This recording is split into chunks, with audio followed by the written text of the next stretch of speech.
प्यारे बच्चों, MGS classes के इस ऑनलाइन प्लेटफॉर्म के आप सभी लोगों को स्वागत है। और आज धनतेरस की आप सभी लोगों को बहुत बहुत शुभकामनाएं।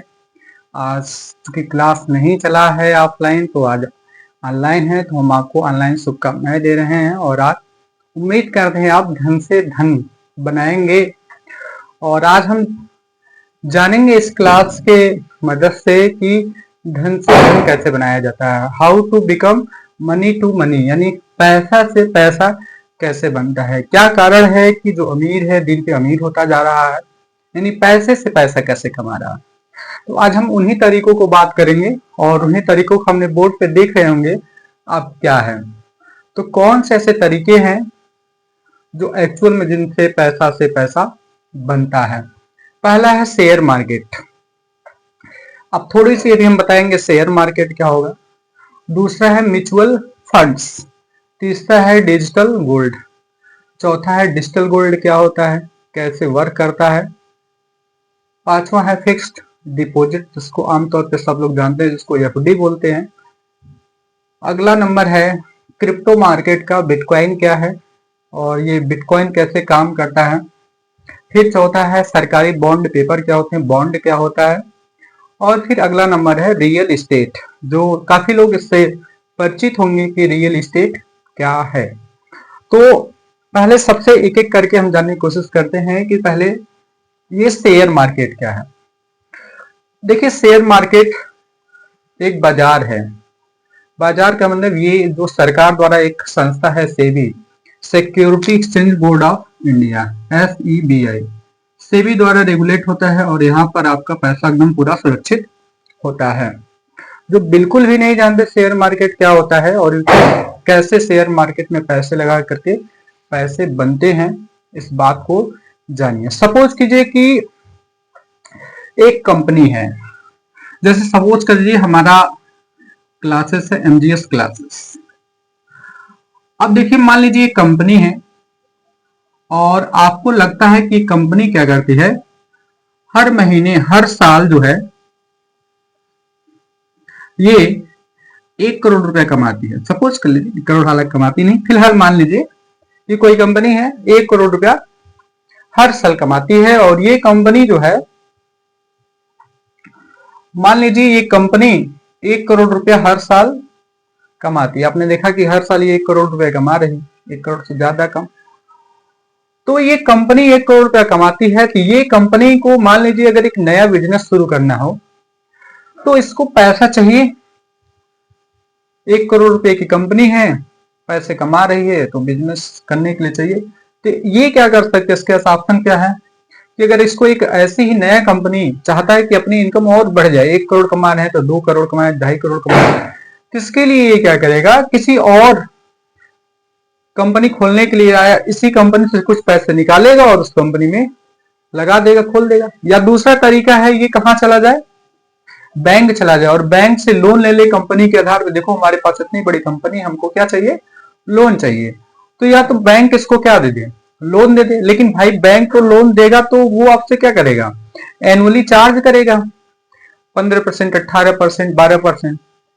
लेकिन कोई ऐसा तरीका हो जिससे इस कंपनी को लोन भी मिल जाए, कंपनी को पैसा भी मिल जाए और नया बिजनेस भी शुरू हो जाए और इसको लोन भी ना लेना पड़े, यानी इसको कंपनी के पास पैसा भी आ जाए और इसको लोन भी ना लेना पड़े। तो इसके लिए एक उपाय है। उपाय क्या है, उसके लिए आता है शेयर बाजार। शेयर का मतलब होता है हिस्सेदारी। अब ये कंपनी क्या करती है शेयर बाजार समझने के लिए, ये चली गई सेबी के बाद, security exchange board of India, ये मुंबई में। अब देखो ये बताया कि देखो भाई हमारी कंपनी 1 करोड़ रुपए की है। अब 1 करोड़ रुपया कंपनी है, कमाती है 1 करोड़ रुपया, मान लीजिए पूरा कंपनी का वैल्यू है।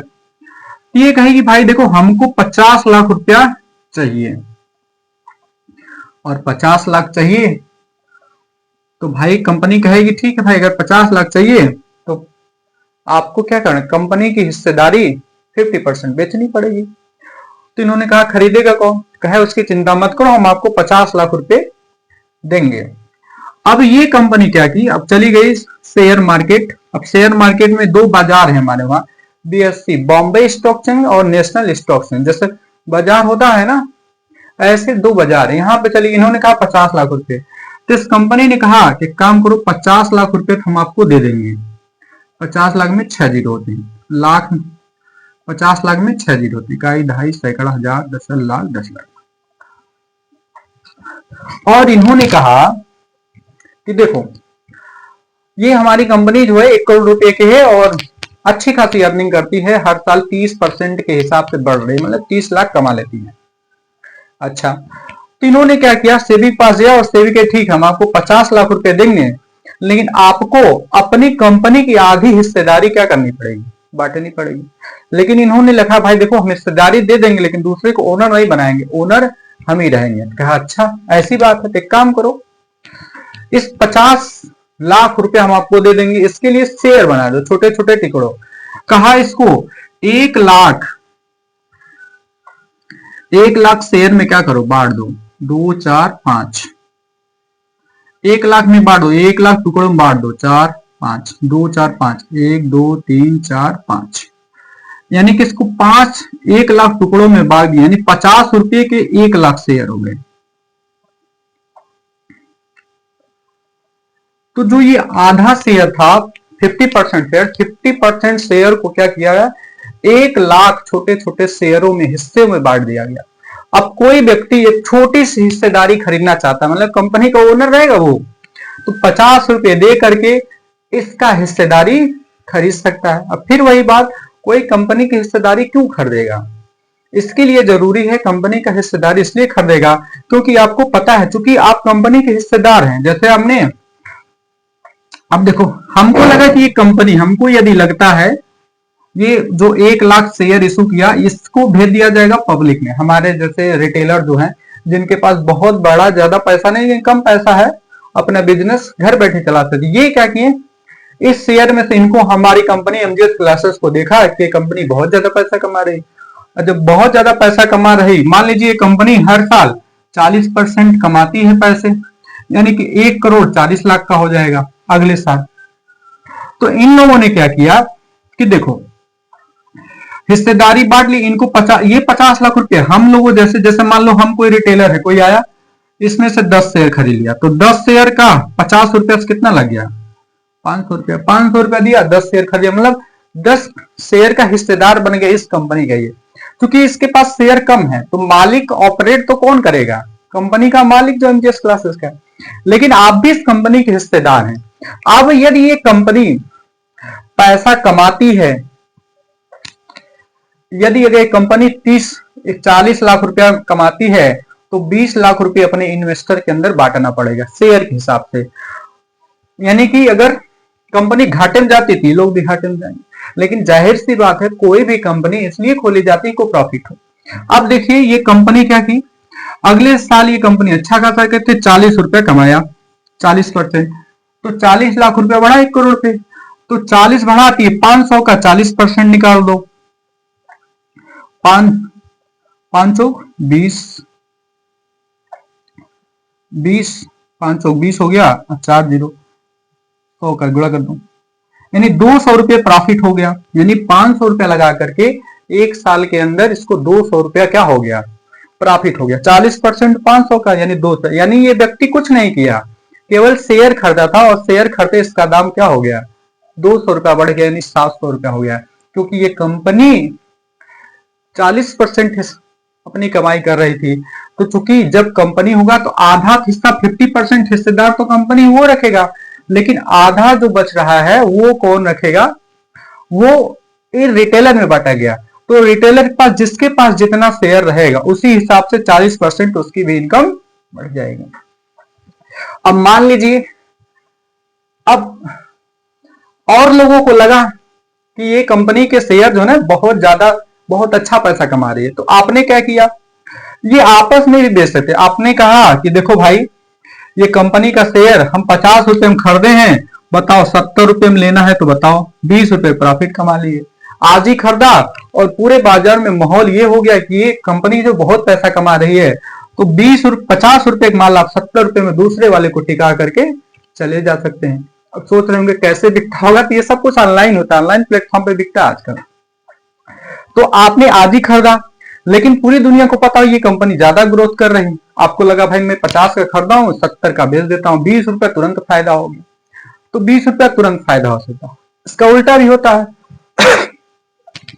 आपको लगा ये कंपनी क्या है घाटे में जा रही है, तो आपको बेच के निकल गए, या कुछ हो सकता है घाटे में निकल गए, लेकिन मान लो देखो ये तो कंपनी कमाएंगी, वो लाभांश बंटवारा होगा, साथ में इस कंपनी की वैल्यू भी तो बढ़ेगी, उसी हिसाब से आपकी हिस्सेदारी भी बढ़ती रहेगी। जैसे मान लीजिए आपकी खेत है चाहे घर है, तो घर का रेंट अलग से आता है, लेकिन घर पे दिन दिन की घर पर वैल्यू भी तो बढ़ती जाती है। जैसे मान लीजिए कोई घर खरीदा 1 लाख रुपए का, आज 1 लाख रुपए है, वो कमा करके हर साल का 20,000 मान लीजिए दे रहा है, तो 10 साल बाद इसका किराया बढ़ करके 40,000 हो गया, और घर का रेंट भी तो बढ़ गया, मतलब दो तरह से आपकी फायदा हुआ, इसका भी इनकम बढ़ा और लाभांश बढ़ा। ऐसे कंपनी में भी आपकी जो शेयर की वैल्यू भी बढ़ती है, और दूसरे को बेच बेच करके अलग से पैसा कमाते हैं, और डिविडेंड जो प्रॉफिट होता है वो भी मिलता है। समझ में आई बात? अब आप सोच रहे होंगे घाटा हो जाए तब, हम आपको बता देने हैं बहुत सारी ऐसी कंपनियां जो घाटे नहीं जाती हैं। जैसे आपने एयरटेल, आप जो नहीं जानते जिसको जानते हैं, एयरटेल जियो किसी कोई टक्कर दे सकता है? एयरटेल जियो को नहीं दे सकता, क्योंकि दो ही मार्केट में आपके जेब से हमारे जेब से रोज कुछ न कुछ इसके पास जा रहे हैं। हर महीने का 400 रुपया पूरे भारत के लोगों से दे रहा है। इसके शेयर साल भर पहले 1.5 साल पहले 500 रुपए थे, आज 1800 रुपए के एक शेयर का दाम। ऐसे हजारों कंपनियां हैं जिनका वैल्यू बढ़ता रहता है, जो ट्रस्टेड कंपनियां हैं उनमें लगा करके आप बात कर सकते हैं। इसी तरीके से म्यूचुअल फंड है। म्यूचुअल फंड क्या करता है, आपसे 100 रुपया 200 500 रुपया लेता है, और किसी एक कंपनी में न लगा करके सैकड़ों कंपनी में लगाते हैं। और इसके लिए मान लो आपको शेयर मार्केट की कोई नॉलेज नहीं है, इसके लिए एक्सपर्ट बैठे होते हैं, यानी बहुत बड़े एक्सपर्ट होते हैं, वो आपसे पैसा लेते हैं, हमारे छोटे छोटे लोगों से 100-200, और बड़ी मात्रा में शेयर को खरीदते हैं, और ये देखते रहते, वॉच करते रहते, ताकि इनको जो पैसा दिया है वो कभी घाटे में न जाए। तो एक एफडी से एक अच्छा रिटर्न मिलता है।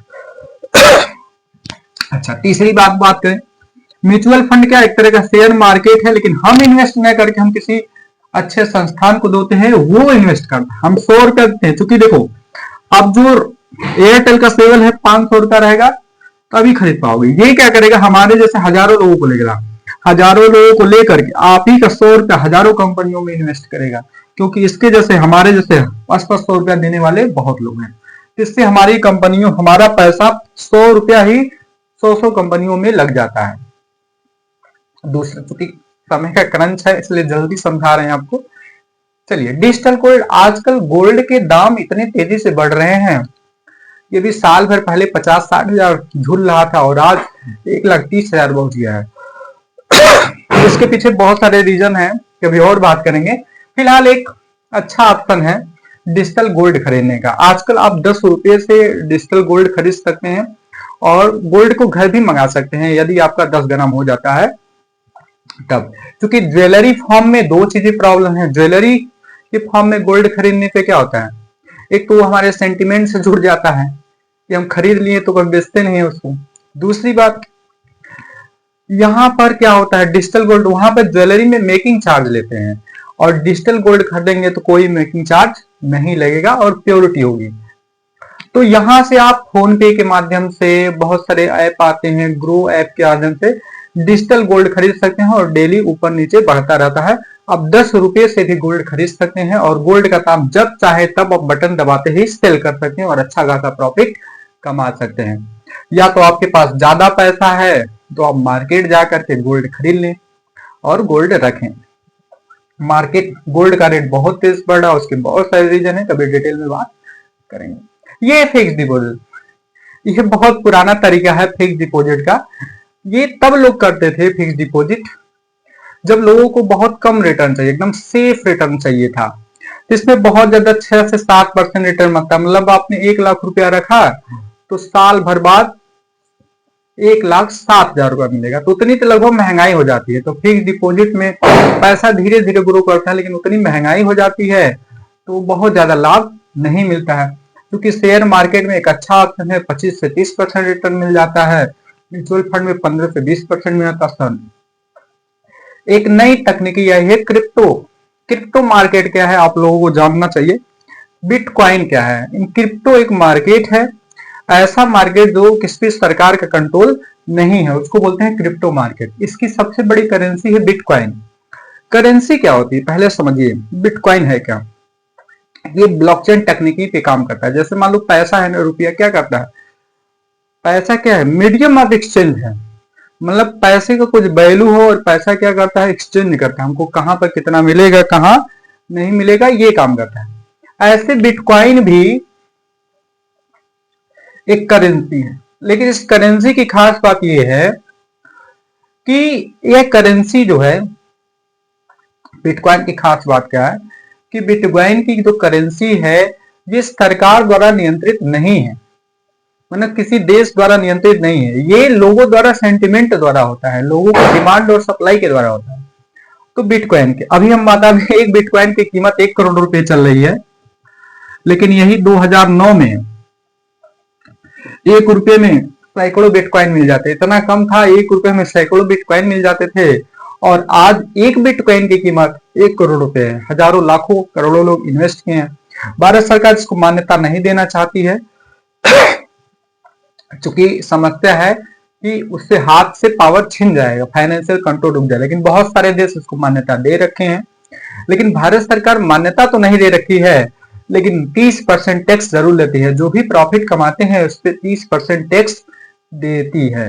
मतलब पैसा कमाएंगे बिटकॉइन से तो 30% उस पर टैक्स देना पड़ेगा। इसका मतलब सरकार लीगल करती है, मतलब कह नहीं रही है, मान रही है। तो बहुत सारे दुनिया में देश हैं जो बिटकॉइन को प्रमोट कर रहे हैं, और बिटकॉइन से अमेरिका में कोई सामान खरीद सकते हैं, बिटकॉइन से सऊदी अरेबिया, बहुत सारे देशों में सामान खरीद, लेकिन उसकी भारत में बिटकॉइन से नहीं खरीद सकते। बिटकॉइन की जरूरत क्या है? देखो जरूरत क्या है, हम किसी को ये पैसा भेजते हैं तो हम तो जानते ही हैं, हमारा बैंक जानता है, सरकार जान, जिस बैंक में हमारा खाता होगा वो बैंक वाला जानेगा, सरकार जानेगी, फिर जिस दूसरे बैंक में जाएगा वो जानेगा, फिर इनकम टैक्स जानेगा, ये सब लोग जाने। लेकिन बिटकॉइन अगर हम किसी को पैसा भेजते तो हम जानेंगे और जिसको भेजेंगे वो जानेगा, तो हमको टैक्स देने से बच जाते हैं। तो इसीलिए सरकार चाहती है कि हमको टैक्स मिलता रहे, इसलिए बिटकॉइन को प्रमोट नहीं करती। ये तो टैक्स तब लेता है जब हम अपने अकाउंट में क्रेडिट करते हैं तब, इसलिए सरकार इस पे 30% टैक्स लगा रखी है कि यदि आप प्रॉफिट कमाते हैं तो सरकार। अच्छा, बॉन्ड पेपर क्या होता है? बॉन्ड पेपर एक तरह का शपथ पत्र होता है, जिसमें सरकार कहती है कि यदि आप हमको पैसा दे देते हैं, यदि सरकार क्या करती है, बाजार से पैसा उठाती है। सरकार कहती, सरकार के नाम बताती, कोई पार्टी नहीं उठाती। सरकार ये कहती है कि लो हमको क्या करो, अगर मान लो 100 रुपया दे रहे हो, अगर एफडी में 8 रुपया मिल रहा है तो हम 100 रुपए का आपको 110 रुपए देंगे, साल के में 110 रुपए देंगे। यानी सरकार आपको एक पत्र थमा देती है और वादा करती है कि आपने 100 रुपए दिया था, हम आपको अगले साल 110 रुपए देंगे। क्योंकि सरकार मरती नहीं किसी की भी सरकार। तो सरकार जब लोगों से लोन उठाती है तो उसको बोलते हैं बॉन्ड पेपर। एक पेपर पे लिख के दे देती है कि आपसे 100 रुपया लेती है, कहती लो 100 रुपए का पर्ची, जब जरूरत पड़ेगी आ जाना, मैं दे दूंगा। तो सरकार जब आपसे लोन लेती है लोगों से तो उसको बोलते हैं, तो वो जारी करती है बॉन्ड पेपर। तो कोई भी बॉन्ड पेपर खरीद सकता है और जब चाहे तब सरकार को देगा, सरकार उससे 10% 12% रिटर्न के साथ देती है। अगला क्या है? Real estate. रियल एस्टेट भाई उनके लिए है जिनके पास बहुत पैसा है, यानी जमीन खरीद करके कुछ दिन रखो, होल्ड करो, फिर बेचो, ये होता है रियल एस्टेट। यानी कि रियल एस्टेट में पैसा तो बहुत है, लेकिन इसके लिए आपको एक लंबा पूंजी चाहिए, तब जाके के रियल एस्टेट, खेत वगैरह, जमीन वगैरह, घर वगैरह बेच सकते हैं, खरीद सकते हैं। लेकिन share market, mutual fund, digital gold, crypto market 10 रुपये से भी शुरू कर सकते हैं, 100 रुपये से भी शुरू कर सकते हैं। 100 रुपया है तो आपके शेयर मार्केट में, म्यूचुअल फंड में, क्रिप्टो मार्केट में, और डिजिटल गोल्ड तो 10 रुपये से है। मतलब ये सब ऐसे चीजें हैं जिसमें आप 10 रुपये, 20 रुपये, 30 रुपये से इन्वेस्ट करके धीरे धीरे आप कर सकते हैं। क्योंकि गोल्ड इतना महंगा आप खरीद नहीं सकते, इसलिए डिजिटल गोल्ड खरीदिए 10-20 रुपये। सरकार इस पे सिक्योरिटी देती है, 24 कैरेट की गारंटी देती है, आप चाहेंगे तो घर भी मंगा लेंगे। उम्मीद करते हैं आपको समझ में आया होगा। इतनी चूंकि ये अलग अलग टॉपिक है, बहुत बड़ा है, लेकिन चूंकि आज धनतेरस है तो धन से धन कैसे बनाए इस टॉपिक पर हमने ये डिटेल डिस्कशन किया। डिटेल तो नहीं कहेंगे लेकिन छोटी छोटी डिस्कशन किया। अब अलग अलग से टॉपिक पर कभी और बात करेंगे। एक एक टॉपिक इतना बड़ा है कि 2-2 4-4 घंटे एक एक के लेक्चर लिया जा सकता है और बताया जा सकता है। तो धन से धन कैसे बनाए, इतने सारे तरीके हैं। Share market, mutual fund, digital gold, fix deposit, crypto, bond और रियल एस्टेट। आप सभी लोगों को धनतेरस की फिर से एक बार शुभकामनाएं। उम्मीद करते हैं ये वीडियो समझ में आया, और समझ में आया तो लाइक करना ना भूलें।